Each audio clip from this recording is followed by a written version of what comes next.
Welcome back to the channel. Today I wanted to show y'all a project I've been working on for about 2.5 years. I just finished with it, and man, it was a long drawn out process, but it turned out pretty good. I bought this trailer from a friend of mine back in August of 2022, and it was in pretty rough shape, as you can see. And so I got it home and started tearing it down, pulled all the deck boards off of it. I pulled off everything that had to do with the axles, replaced everything with brand new parts. I upgraded the hubs to the new style hubs where you don't have to have the inner and outer nuts for the lug nuts. I put the pilot hubs on there so that it would accommodate newer style rims. I replaced the shocks, replaced the airbags, the brake chambers, the S-cams, the S-cam bushings.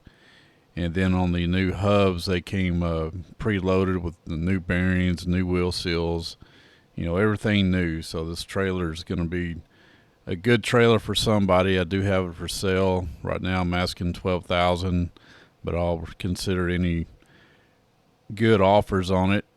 So I buffed down the steel, repainted it, used a color from Tractor Supply, Massey Ferguson gray.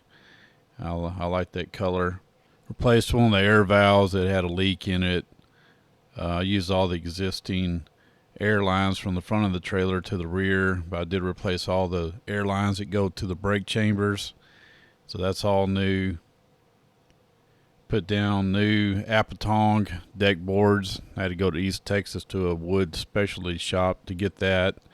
And it came with a shiplap, but I had to cut some pieces to fit, so I had to get out the router and make new edges on it. Cut out 5-inch diameter holes to accommodate for the D-rings. Put all brand new LED lights on it. Had to weld a couple brackets on the side of the trailer that were in bad shape, so I had to cut them off and then make new brackets and put on there for a couple of the 2.5-inch marker lights. And then put in over 1,300 screws to hold all the deck board down. So now it's a legit trailer. And it was like I said, a 2.5-year project that I condensed down to a little over a 4-minute video. So if you're interested in this trailer, give me a shout on the comment section and we'll get in touch. And if not, I hope you enjoy the restoration of this trailer. And I hope y'all have a great day, and we'll see you on the next video.